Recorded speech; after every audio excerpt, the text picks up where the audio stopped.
Alright, what's up everybody? Welcome back, hey? Today on the agenda is Daf Chaf Gimel of Masechta Berachos. Wow, today, how can I sort of sum up today and introduce today? We're going to be learning some halachos of like davening, halachos of going to the bathroom, halachos of going to the bathroom when you're davening, all that kind of stuff. And yeah, stick with it. It's going to be kind of, I guess, maybe a continuation of yesterday, let's just say, to a certain extent. And yeah, so let's just do it.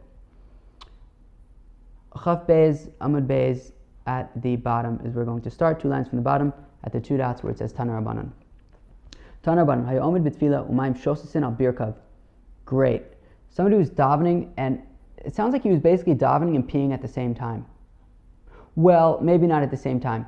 He was davening, it sounds like I guess he was doing Shemona Esrei, and then I guess he just like kind of started peeing, but I guess he stopped while he started peeing.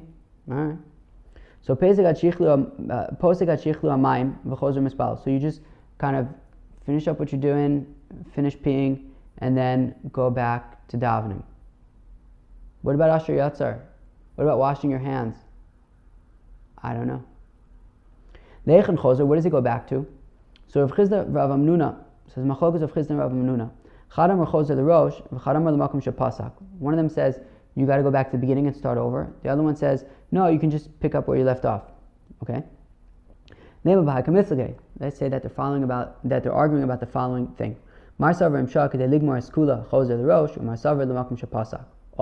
so let's say that they're arguing about if you wait long enough in order to finish your Shemona Esrei, do you have to start over, or can you just pick up where you left off? So now, I'm not sure if this means like, okay, so basically what's happening? He's davening, he's like, oh, I gotta pee, so he just starts peeing. And then, so I'm not sure if this means that he then was, had a distraction that would have been long enough for him to have started and completed an entire Shemona Esrei, or just enough time for him to, let's say, right, it says, right, Ligmoras Kula, to finish his Shemona Esrei from, I guess, the point that he was up to, and that could then be a varying amount of time depending on what he was up to in his Shemona Esrei. I'm not exactly sure. Maybe it implies more like to sort of say the entire thing, but I'm not 100% sure. But anyways, if it would be enough time for him to complete his Shemona Esrei, so then one of them say that if he waited for such a period of time, he would have to start at the beginning, and that's why he goes back to the beginning. And the other one says that no, if you wait such an amount of time, it doesn't matter, he could still keep on going. So I guess the assumption being that that's how long he waited for. Okay. Now, Amar of Ashi, I imsha imlosha mi baile. So I think what Rav Ashi is saying is like, basically, if we're talking about whether or not he waited enough time to complete the entire Shemona Esrei, then it should have said that. Right, it should have said, that the machlok, if he waited enough time, then he starts at the beginning. If not, then not, right? But no, everybody agrees that if you would wait enough time to complete the entire Shemona Esrei, he would have to go back to the beginning. So now the Gilyon, I believe, changes v'hasam to v'hacha. So v'hacha b'delosha kamiflige. No, it's talking about where he didn't wait enough time to complete the whole thing, meaning davening, peed, went back to davening, didn't take all that long. So the Marsavar Gavra dechuyahu, vein ra'ui, vein tfilas utfila. Marsavar Gavra chazyahu, utfilas utfila. So the Mandamar who says that he's got to start over, it's because he says, look, Lemaisa, if at the time that he started davening, he had to pee so badly that he couldn't even hold it in. He was mamish peeing in the middle of davening.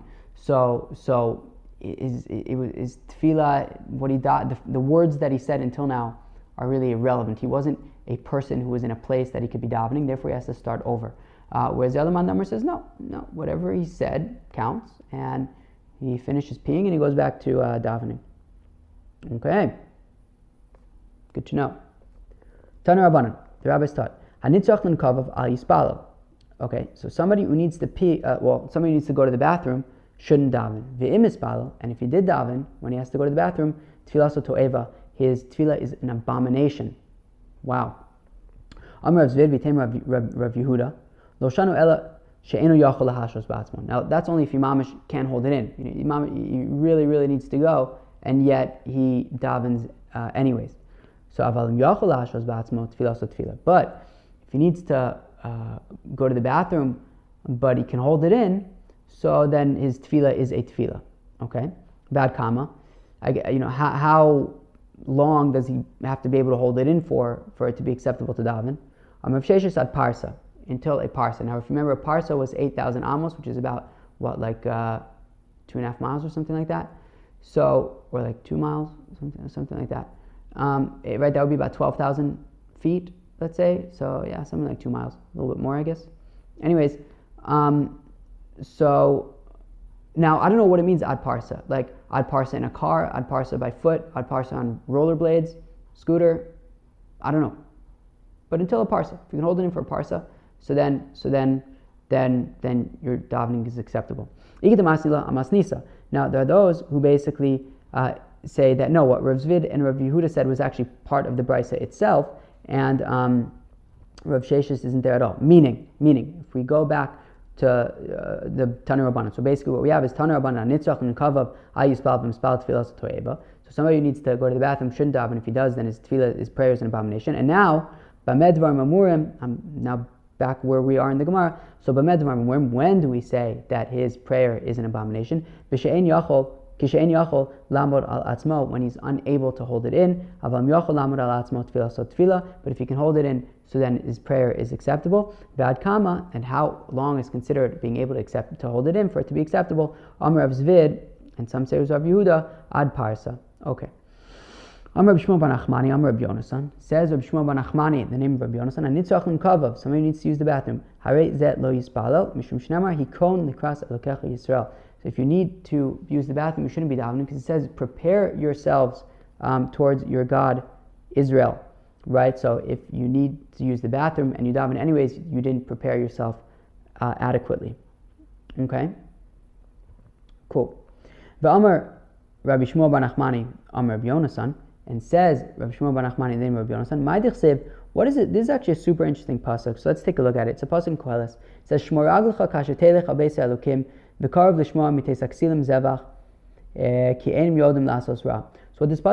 way the Metzudas Davar learns this pasuk is guard yourself before going to the Beis Hamikdash, right? I mean, if you're going to go to the Beis Hamikdash, so better that you should have not sinned. You should have been careful and not have show up and just don't bring any korbanos because you didn't sin. You have no korban chatas to bring. Better that you should come empty-handed from a korban chatas. Right, vikar of the Shema, and to listen to the mitzvos, mites aksilim zevach, or zevach. So from the fact, right, better than sort of the fools who figure that I'll just sin and then I'll bring a korban, right? Kenem yodim lasos ra, right? Because those guys are foolish and they don't know what they are doing. Fine. So basically, so better to listen to God and not have to bring any korbanos than to not listen to God and think that you're all fancy for bringing korbanos. Fine.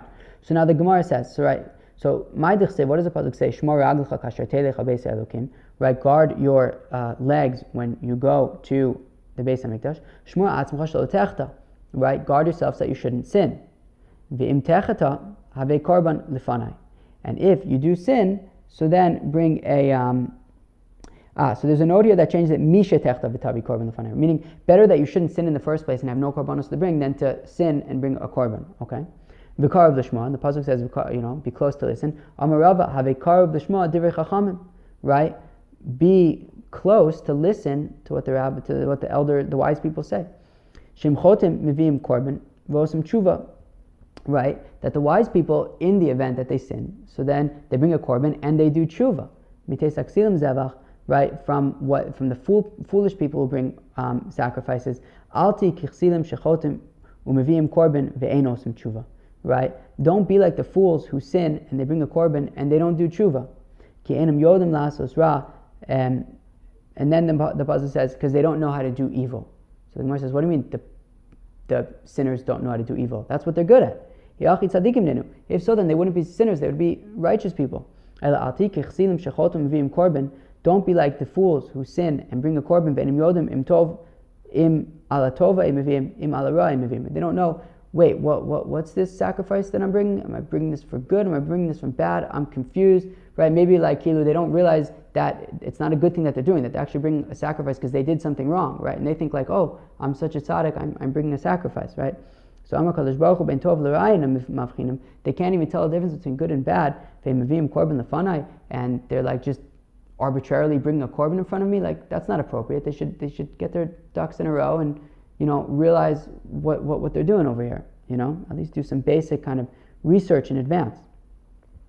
Rav Ashi v'itema Rav Chanina bar Papa Amar Shmona kavecha b'shah she'ata omed b'tefillah lefanai. Oh, what does it mean? Shmor raglecha kasher telech beis Elokim. Right, guard your legs. It means like meraglayim. Right, meaning make sure that you don't have to pee. Make sure you don't have to go to the bathroom when you pray before me. Okay, very good. Tana Rabbanan, the rabbis taught nichnas beis hakisei cholitz tefillah berichuk dalet amos v'nichnas. Oh. So somebody who goes to a bathroom, okay, so he takes off his tefillin 4 amos away from the bathroom, and then he goes into the bathroom holding his tefillin, okay? Now, just a note about bathrooms in the Gemara. So there's and it's going to come up a lot now in today's Gemara. There's a beis hakisei kavua and a beis hakisei arai, okay? There is a fixed bathroom and a sort of, let's say, random bathroom or temporary bathroom. A fixed bathroom is basically a bathroom, but those bathrooms were very different than our bathrooms. It was basically just a designated place where people would go to the bathroom just out in the open on the field, right? Rashi says like there weren't even like holes there for them to like go to the bathroom, and it was basically like just a designated area where people would kind of go to the bathroom. I guess kind of like that park on the street where I live in Jerusalem, Oel Moshe Street. There's like this one park where I think everyone just brings their dogs to just kind of like go to the bathroom there, and they don't clean up after them, I think. Anyways, I don't know. I don't go there for that reason into that park. But I think that's basically what it was. But like for humans, there was just like basically designated areas where people would just go to the bathroom. So if you're going, and then a basic say arai would be like, I don't know, just imagine like you're going camping or something like that, and you wake up in the morning, you go to the bathroom, so you just find a place and you go. It's not, it's not a designated area to go to the bathroom, but you're making it a beis hakisei arai, meaning, and that's the interesting thing about these temporary bathrooms. Like right now, it's just regular place, right? Just regular forest, and by going to the bathroom, you actually make it a bathroom. Right now, somebody's sort of marked his territory there. Okay. Anyways, so somebody who's going to a beis hakisei kavua, so he takes off his tefillin 4 amos before he gets there, and then carries them with him into the bathroom, and he goes to the bathroom. Amar Vacha bar Rav Huna, Amar Rav Sheshes, Loshana ela beis hakisei kavua. Boom. So that is specifically by a beis hakisei kavua. Have a beis hakisei arai, but by a temporary bathroom, or what was the word I used recently, just now? There was random. Was temporary what I used? I don't remember. But by beis hakisei arai, choletz v'nifne le'alter. Oh, so if the beis hakisei arai, right? So then it's just regular like forest, right? This isn't a place where anybody else has gone to the bathroom before, so you can just take, there's no need to take off your tefillin and then go another 4 amos. I mean, there's nothing wrong with where we are right now. So you can just go take off your tefillin and defecate immediately, okay? But after he's done, so then before he puts on his tefillin, at this point it's now beis hakisei kavua. He just used it for a bathroom. So marchik dalet amos umanichem mipnei shaso beis hakisei kavua. So then he walks 4 amos away from where he is right now, and he puts back on his tefillin because he has now, what's it called?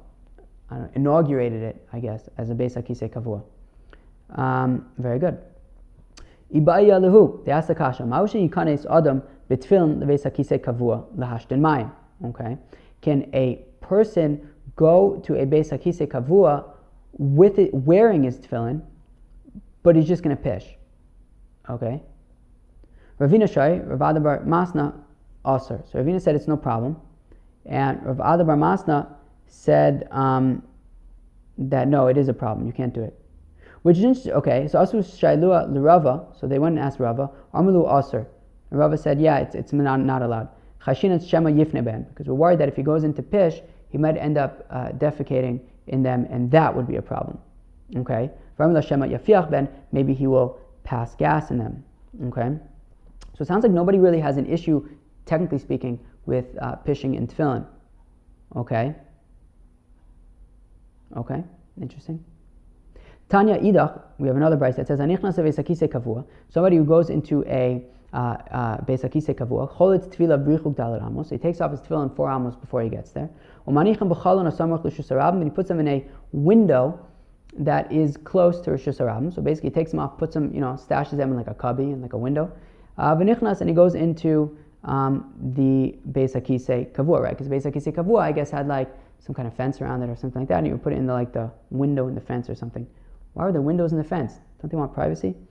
And then when he's done, so marchik dalet amos, and he goes 4 amos away from the Beis HaKisei Kavua, umanichan, and puts them back on. Divrei Beis Shammai. Beis Hillel omrim, say Beis Hillel, ochazan biyado v'nichnas. No, he takes off his tefillin and he holds them in his hand, and then he goes into the Beis HaKisei Kavua. Rabbi Akiva omer, ochazan bevigdo v'nichnas. Rabbi Akiva says that basically like wraps them up, almost like, if you can imagine like making like some kind of like a pouch out of his clothing, and then he puts his tefillin in that pouch that he's made, and he goes in.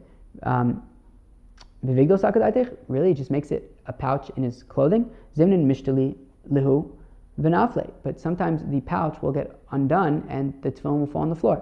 So ochazan bivigdo uviyado v'nichnas. Rather, no, he puts it, he wraps it in his clothing, makes a little pouch, and then he holds on to that with his hands, and then he goes into the bathroom. Now skip the next few words in the next 1, 2, 3, 4, 5. Skip the next 5 words, as there's a note that says to skip them, and for good reason, makes more sense without them. And now, don't leave your tefillin in cracks in the wall that are close to Rishus Harabim. Shema yidlu osam ovre durachim. Because maybe then the passers-by will chop them, and then you won't have them. And what could then happen is that people will suspect you of sleeping with a prostitute. Huh? What's the connection there? Here's the connection. There's a story of a certain student that he left his tefillin in the cracks that were next to Rishus Harabim so that he can go to the bathroom. Uvas zona achas, and a prostitute came, ve'unetaltan, and she took them. Uvas leveis hamedrash ve'amra ru'u manasan li ploni b'schari. Then she went to the Beis Medrash and she picked up his tefillin and she said, "Look what so and so gave me as my reward." When this certain student heard this, he went up to the roof and he fell and he died. Wow. Okay. Do you think he did it intentionally, or do you think he just he went up on the roof and then he just fell off the roof? He didn't necessarily commit suicide. He just happened to have fallen off the roof, but he went to a dangerous area. I don't know. Sounds like it's a bad thing. So at that point they said, okay, people, just do like Rabbi Akiva said, wrap them in your make a little pouch with your clothing, hold them going. Tanu Rabbanan, the rabbis taught. Initially, they used to put their tefillin in the cracks that were close to the Beis HaKisei. But the mice would come and take them, which is interesting. Our tefillin are somewhat big. I wonder if mice would take our tefillin. Maybe they had smaller tefillin back then. Could be. And you still see it these days, right? Some places you see people wearing 2 pairs of tefillin at once, and they're pretty small. So it could be that's what they had. So they said, okay, instead of putting them in the cracks where the mice can get them, put them in the windows where I guess the mice don't hang out. But then passers-by would come and chop them. So I said, okay, bring your tefillin into the bathroom with you. Okay. Omar Rab Rebbe Miasha. So I have a note here that says Bar Bray Rabbi Shua ben Levi. So Rabbi Miasha, the grandson of Rabbi Shua ben Levi, said that the halacha is Golulan Kamin Sefer. So you wrap them up like a Torah scroll, right? Basically in its straps, right? The tefillin have straps, so you just kind of wrap the straps around the tefillin. V'ochazan biyamino keneged libo. You hold it in your right hand opposite your heart, which also might imply that they were dafka smaller tefillin, right? Because you're basically holding them, both of them, in your right hand. I don't know that I would be able to hold both of my tefillin in one hand, and if I could, it wouldn't be easy. and even then, they were like, if I can imagine holding them opposite my heart. I mean, the way I'm imagining this Gemara is like you basically put them in your hand opposite your heart, and they're like basically covered. But that wouldn't be the case if I did that with my tefillin. Okay. So Amar Rav Yosef bar Manyomi, Amar Rav Nachman, Ulevad Shalote Ritzua Yotzes Mitachas Yado Tefach. Just make sure that a strap is not sticking out a tefach's worth. What's a tefach's worth? Have we discussed this? A tefach is a fist worth, right? That is a tefach, is a fist, the height of a fist. So as long as the strap is not sticking out the amount of a fist, because the straps have kedusha as well. Okay. Amar Rabbi Yaakov bar Acha, Amar Rabbi Zera. Lovshanu ela sheyesh shows bayom lelovshan, and now that is only if there's still time left in the day to put them back on. Aval ein shows bayom lelovshan osulen kimin kis tefach umanichan. But if there's no time left in the day, so then he should make for them a pouch that is the size a tefach large, and put the tefillin in there. And Rashi says that the reason why I want it to be a tefach is that it will be recognizable that he's specifically putting his tefillin in a receptacle, in a bag, and that it will make a separation between the floor and the tefillin. Okay, fine. Okay. Amar Rabba bar Chana Amar Yochanan Bayom Golan Kamin Sefer Umanichan Biado Kneged Libo, that during the day he wraps them up like a Sefer Torah and puts it opposite his heart. Uvalayla Osalen Kamin Kis Tefach Umanichan. Okay, it basically says the same thing, right? That and at night you make them into this pouch and you put them in there. Amar Abai, says Abai, Loshanu Ela Bechli Shu Kilyan Aval Bechli She'enu Kilyan Afilu Pachos Mitefach. Okay. Now, when we say that it should be a tefach, that is specifically a kli that is designated for the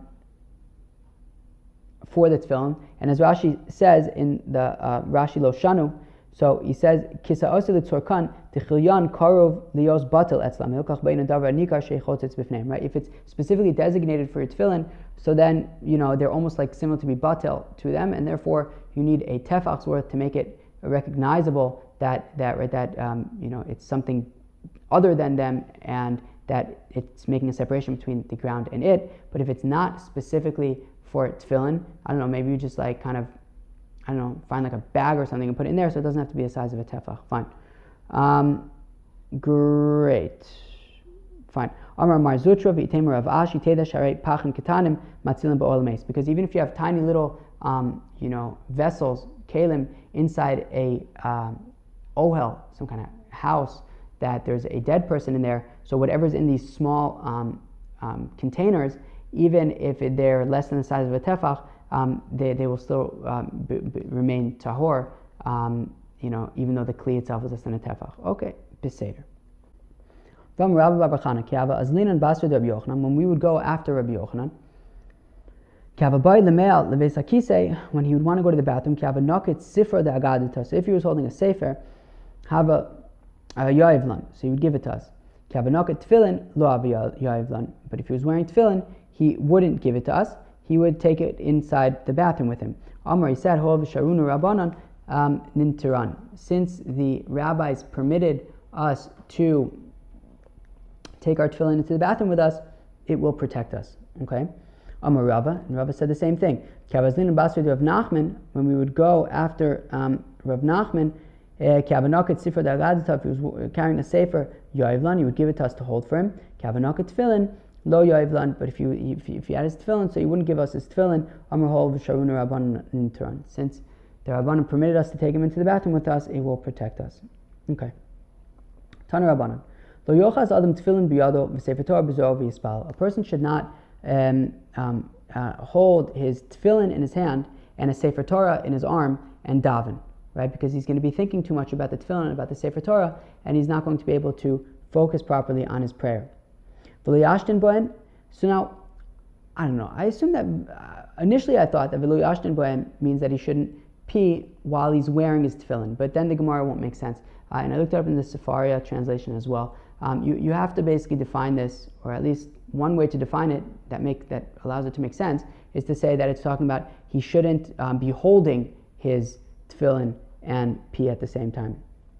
Okay, and the implication is that would be a Beis Akisei Arai, right? Basically, in this context, he finds the closest tree and he pees at the tree while holding his tefillin. So we're saying, Lo yashtin b'hem mayim. Don't find the closest tree and pee while holding your tefillin, okay?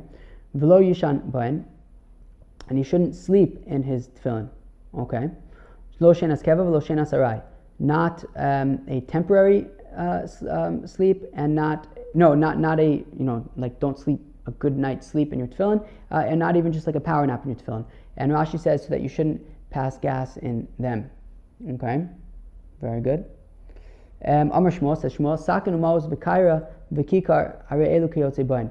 So davening while carrying a knife, while carrying money, while carrying a hot pot of soup, and carrying a loaf of bread, these are similar to like holding your tefillin or holding a Sefer Torah. Don't do it. Don't daven with these things, because you're not going to be able to focus on your prayer. You're going to be focused on these things. Best to just hold a sitter. Okay? It doesn't say that. I said that. Amar Rava, said Rava, Amar Rav Sheshes. Okay, so now here's where things get not too bad, but a little stringy, let's say. You just got to like kind of, hold on tight to the logic. It's not too hard, not too easy, not too fun, not too not fun. Amar Rava, Amar Rav Sheshes. Leisochsa kiyamas nisa. Okay, so Rav Sheshes says, look, the halacha is not like this brisa. To Beis Shammai, because it's clearly Beis Shammai. Why is it clearly Beis Shammai? Because it says that you shouldn't hold on to your tefillin while you're peeing, right? Because of course Beis Shammai said that you put it in the windows that are, outside of the Beis Akisei Kavua. And says the Gemara, the Beis Hillel, because if it was Beis Hillel, Hashter Beis Akisei Kavua Shari, they say that you can even go into Beis Akisei Kavua to defecate wearing with your tefillin in your hands. So Beis Akisei Arai Mibaya, if he just wants to find the closest tree and pee, of course he can hold his tefillin while he does that. Meisvei. Tvarim sheitarti l'chakan, asarti l'chakan. Okay. We have a question, right? Meisvei always means that we're going to bring a question on you from a brisa. Okay, so we're going to bring a question on you from a brisa. There's this brisa that says that things that I allowed you to do here, and you would think that I allowed you to do there also, I nonetheless said are forbidden there. Okay. Again, right? There's a brisa that says we have one context where something is mutter, and you would assume that would be context in this mutter in this other context as well. But we say that it's usher in that other context. Okay, fine. My love, tefillin. And mistama, we're talking about tefillin right now when we say that. Okay, great, fine, we're talking about tefillin. What about tefillin? So iyamad bishlama Beis Hillel. So I understand if we say that according to Beis Hillel, we could say that this brisa is going like Beis Hillel, and what would be hitarti l'chakan kavua? Where's the place where I said that it's mutter to you? Meaning it's mutter to hold your tefillin and go into a Beis Akisei Kavua. And yet, asarti l'chakan Beis Akisei Arai. And yet, a Beis Akisei Arai, where you would have thought that certainly you should be able to hold your tefillin when you go to Beis Akisei Arai, nonetheless, they're saying that it is asur, and this brisa is going according to Beis Hillel. So we know that Beis Hillel says that you can carry your tefillin with you into a Beis Akisei Kavua, as we saw in Amud Aleph. Yet, what this brisa is intimating, I think that's a word, is that Beis Hillel would say that you may not bring your tefillin into a Beis Akisei Arai. Okay, fine. And therefore, it's a kasha on Rav Sheshes, because Rav Sheshes wanted to say that this brisa must be Beis Shammai, because Beis Shammai, according to Beis Hillel, if you can bring your tefillin into Beis Akisei Kavua, certainly you should be able to bring them into Beis Akisei Arai. We're saying that no, Rav Sheshes, it's actually not true. Beis Hillel says that while you may bring your tefillin with you into a Beis Akisei Kavua, they say that you may not bring it with you into Beis Akisei Arai, and this brisa is Beis Hillel. Beis Shammai, and because if you would try to argue that this brisa is Beis Shammai, halo sharu v'lo midi, they don't allow you to bring your tefillin with you anywhere. So where would be the place where they say it's mutter, right? Can't be Beis Shammai, it must be Beis Hillel, and we're saying that by Beis Akisei Kavua, you could bring your tefillin with you, but not a Beis Akisei Arai. And it's a kasha on Rav Sheshes. So the Gemara says, no. This random brisa that says that which I made mutter to you here, I made asur to you there, is not talking about tefillin. This brisa is talking about the concept of 1 tefach and 2 tefachim. What's this 1 tefach and 2 tefachim? The Tani Chada, one brisa says, Kshu nifna megal la'achorav tefach v'lefanav tefachim. One brisa says that when one defecates, he exposes himself 1 tefach behind him and 2 tefachim in front of him. V'tani idach, and the other brisa says la'achorav tefach v'lefanav v'lo klum. And the other brisa says that no, when he defecates, he exposes himself 1 tefach behind him and nothing at all in front of him. Okay, my love, idi ve'idi be'ish, and we're assuming that both brisas are talking about a man. V'lo kasha kan l'gdolim kan l'ktanim. Okay. Okay, fine. So we're going to say that the first one is talking about where he's defecating, and that is why he is exposing himself 1 tefach. No, that wouldn't make sense. No. The first brisa where it says he exposes himself behind him 1 tefach and 2 tefachim in front is where he's peeing, and the brisa that says that he only exposes himself 1 tefach behind him and nothing at all is when he's only defecating. Although that other brisa specifically said kshu nifne, and nifne is to defecate. Okay, whatever. But we're going to reject this anyways. V'tizbra, that makes no sense because ibiktanim lachorav tefach lamali. If we're saying that it's talking about where he's peeing and that's where he can expose himself 2 tefachim in front, well, we also said that he exposes himself 1 tefach behind him. If he's only peeing, why should he have to expose himself behind him? Ella, idi v'idi bigdolim. Okay, both of these brisas are talking about, and by the way, so what we wanted to say was that which I made mutter to you here, i.e., when you're peeing, you could expose yourself 2 tefachim in front. We said it's asur when you're defecating, because then you can't expose yourself in front at all. But we're saying no. Rather, idi v'idi bigdolim, both brisas are talking about defecation. V'lo kasha, habi'ish, habi'isha. Okay. But it's talking about, one's talking about a man, one's talking about a woman, that when a man defecates, he would expose himself 1 tefach behind and 2 tefachim in front. And when a woman defecates, she would expose herself 1 tefach behind, but no tefachim in front. Okay, very good. Zeu, and that's what we want to say the brisa is talking about. And it's talking about that which I made mutter to you by a man to expose himself 2 tefachim in front of him. I made asur to a woman to expose herself 2 tefachim in front of her. Okay. Then the Gemara says, but that can't be what the brisa is talking about, because ihachi, if so, hadekatani Allah, that which we taught on this brisa, zeu kavachomer shein olav tshuva, that there's some kind of logic that we would be able to apply, that we would think to apply against what this brisa is instructing us to do, would be logic that is irrefutable. Now, my ein olav tshuva, what kind of logic can you bring against what we just said? Darka de milsa hachi isa. This is just the way it goes. It's logical to say that a man would expose himself 2 tefachim in front while he's going to the bathroom, and that a woman wouldn't. So what kind of logic are you going to say would go against that? So it can't be talking about that which I was made mutter to you by a man to expose himself 2 tefachim, I made asur to a woman to expose herself 2 tefachim. So elalav tefillin.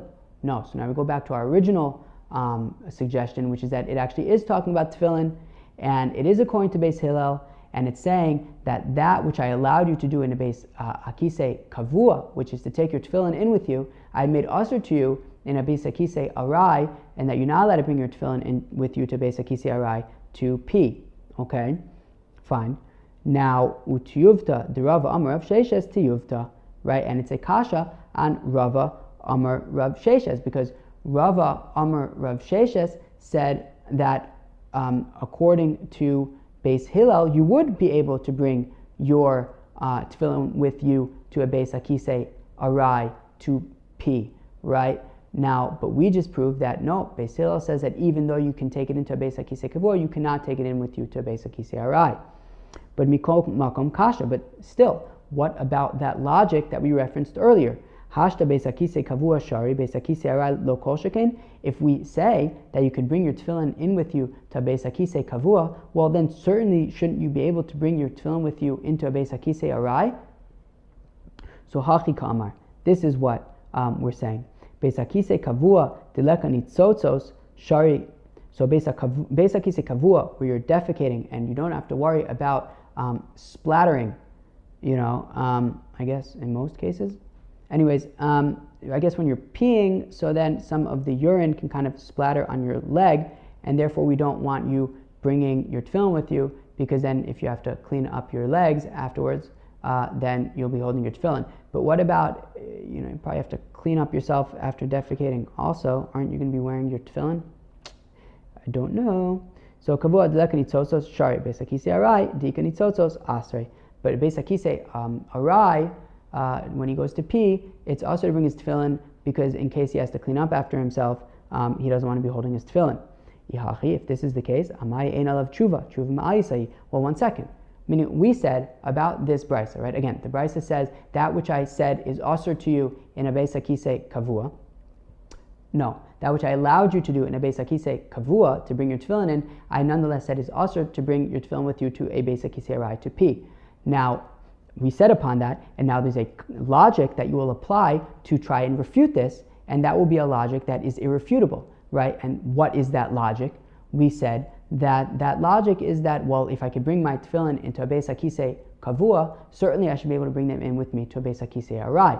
Now, what is irrefutable about that logic? We just actually refuted it. We said, no, actually, there's a reason for it, which is that beis hakisei kavua, there's no nitzotzos, therefore you could bring the tefillin in with you. Beis hakisei arai, where there is nitzotzos, you can't bring it in. So what do you mean it's an irrefutable logic? So no, so hachi kamar, this is what it means. Hamilsa teisi la b'toras time of lo teisi la b'kavachomer. This inyan about bringing your tefillin with you into a beis hakisei kavua, but not a beis hakisei arai, you have to rely upon this specific logic, because if you try to bring it through a kavachomer, the asula b'toras kavachomer, the kavachomer she'ein alav tshuva. The kavachomer, itself, in a bubble, is one that is sound, and you wouldn't be able to respond. Which is that if I could take the tefillin with me to beis hakisei kavua, certainly I could take them to beis hakisei arai. Therefore, you have to avoid making that kavachomer, and rather you have to explain it using the reason of the nitzotzos. How was that? You guys enjoyed that? Good. Next, Tanu Rabbanan. Harotz likanis l'sudas keva. Okay, what if somebody wants to go to like a meal, and there's going to be fancy meals there, there's going to be fancy people there, and he doesn't want to, it's not appropriate for him to have to go to the bathroom in the middle of the meal. So what does he do? So mahalach asar paimim dalad amos. So he should walk 4 amos 10 times. O dalad paimim yud amos. Or if he wants, he can walk 4 times 10 amos. Okay. V'yifne, and then he should defecate. V'achar kach nichnas, and then he goes to the party, and he won't have to go to the bathroom in the middle, and it's good. Okay, fine. Also, I guess back then, in the context of the Gemara, they, going to the bathroom wasn't like, just go to the bathroom. I mean, you have to like go and find a bathroom that could be far away, like, a few blocks away. So, it wasn't nice to just leave for like an hour to go to the bathroom. Okay. Fine. Okay, somebody goes into a feast, he should first take off his tefillin and then go in. And that argues in Rabbi Chia, the Amar Rabbi Chia, manichan al shulchano vechein hadur lo. Right? So Rabbi Chia says no, you should actually leave your tefillin on the table. Ve'ad emas Amar of Nachman bar Yitzchak ad zman bracha, until you have to make a bracha. Wait, which bracha? I guess like Berachos Hamazon maybe? Maybe then like when you say Berachos Hamazon, you would put on your tefillin for that? Interesting. Okay. Tani chada, tzor adam tfilav im ma'osav ba'afar kesuso. So one brisa says that a person should store his tefillin with his money in his turban. Okay? V'tani idach lo yatzor. The other brisa says, don't do that. Don't store your money with your tefillin with your money in your turban. Lo kasha, it's no problem. Ha the azmane, ha de lo azmane. It depends. If you've set aside your turban to be putting your tefillin in, so then you shouldn't be also putting your money in there. But if you didn't specifically set aside your turban for your tefillin, well then sure, you could put your tefillin and your money in your turban, it's no problem. I guess I was always wondering what they had in those Okay. Damar Rav Chizda, said Rav Chizda, Hai Sudra the Tefillin, the Azmane, the Meitzar Bei Tefillin, Tsar Bei Tefillin, also the Meitzar Bei Pshite. Okay. So Rav Chizda said that if you have like some kind of cloth or something, garment, whatever it might be, right, that you've set aside that you're going to use that for storing your tefillin in it. So you're allowed to put tefillin in there, you're not allowed to put other things in there. Okay? Azmane velot sarbe, but if you set aside this cloth, so, I'm sorry, I read the previous line wrong. Haisudra the tefillin, the azmane lemeitzar bei tefillin. So this cloth that he set aside, that he's going to be putting his tefillin in it. Now, tsar bei tefillin, if he in fact put his tefillin in it, well then at that point also the meitzar bei pshite, right? Then you can't put, other things in there. Meaning, because he set it aside and he then put tefillin in there, at that point it's mamish for tefillin, it's not for anything else. Azmane v'lo tsarbe, but if he set it aside but didn't actually put his tefillin in there yet, tsarbe v'lo azmane, or if he put his tefillin in a cloth but he didn't necessarily set aside that cloth to be only for tefillin, shari lemeitzar bezuza, he could put money in there. Ulabai da amr hazmana milsahi, and according to Abai, who says that no, just setting something aside is enough, and that makes it set aside for that purpose. So azmane afagav dulo tsarbe, once he sets it aside, even though he actually never put his tefillin in there, at that point, he can't put other things in there. Sarbe, and if he did put his tefillin in there, well then it depends. Azmane asir, if he had set it aside for tefillin, then it would be asir to put other things in there. Ilo azmane lo, but if he just put his tefillin in a random, garment or something, so then it's not specific for tefillin, he could put other things in there as well. Fine. Rav Yosef Breid Rav Nechunya me Rav Yehuda. So Rav Yosef Breid Rav Nechunya asked from Rav Yehuda, Ma'u shaniach adam tefillah tachas merashosav. Can a person put his tefillin under his head when he goes to sleep? So tachas margelosav lo kamibayeli. Now I'm not asking about if he could put it under his feet, shenoig bayan minag bizayon, because that would be that would be disgraceful to the tefillin to just sleep, put them under your feet and go to sleep. But I'm asking about, can you put them under his head? My Amarle Hachi Amar Shmuel. So Rav Yehuda responded that Shmuel said, Mutter afilu ishto imo. It's mutter to put your tefillin under your pillow and go to sleep, even if your wife is with you in the bed. Meisvei, but we have a kasha on Shmuel.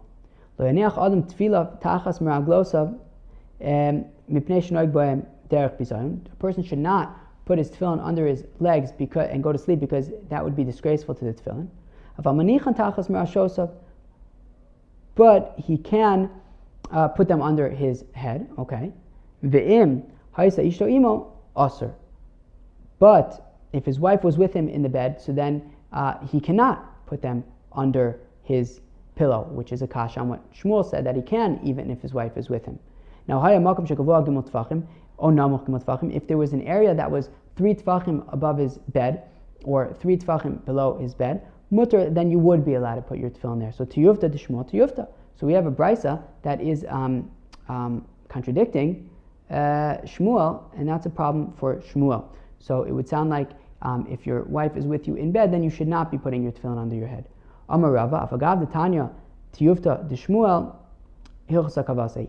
Rava said, even though the brisa basically proved Shmuel wrong, that halacha is nonetheless like him, that you are allowed to sleep with your tefillin under your head, even if your wife is with you in the bed. My time, how come? Kol lintorinu tfei adif, because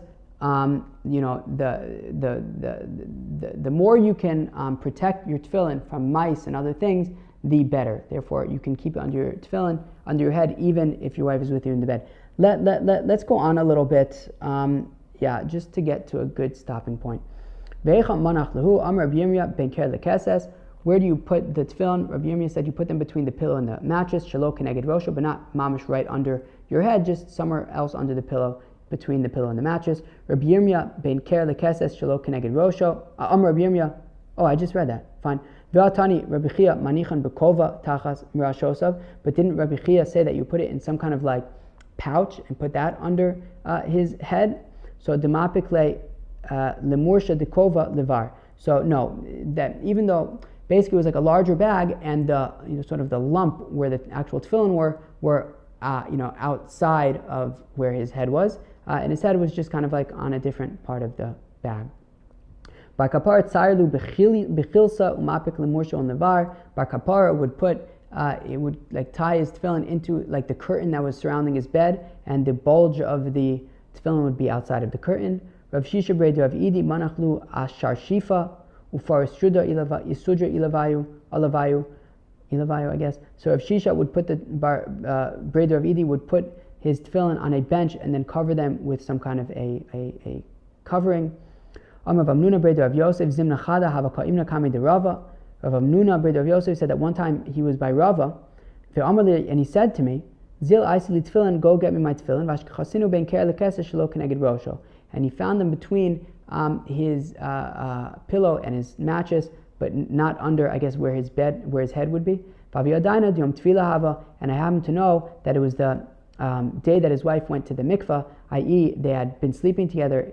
And he told me to get his tefillin so that he could teach me a shtickle halach l'maisa, that you can put the tefillin under the pillow, shelo keneged harosh, even if your wife is with you in the bed. Wow. Thank you, everybody. Kol hakavod, shkayach for coming along for the ride today. These past few days have been a little bit challenging. Yeah, these are hard dafs, but it's all part of the experience of learning Gemara. Sometimes, most of the time it's great, but as we learned in the Gemara the other day when we were trying to compare Talmud Torah to eating, whereas eating is intrinsically, you get pleasure from, sometimes Torah, could be a little more technical and could be like, wow, I really don't want to be wrapping around my head around how much can a person expose himself when he's using the bathroom, but we do it, we learn whatever the Gemara gives us, we learn it. So, shkoyach to everybody, have a great day. Peace out.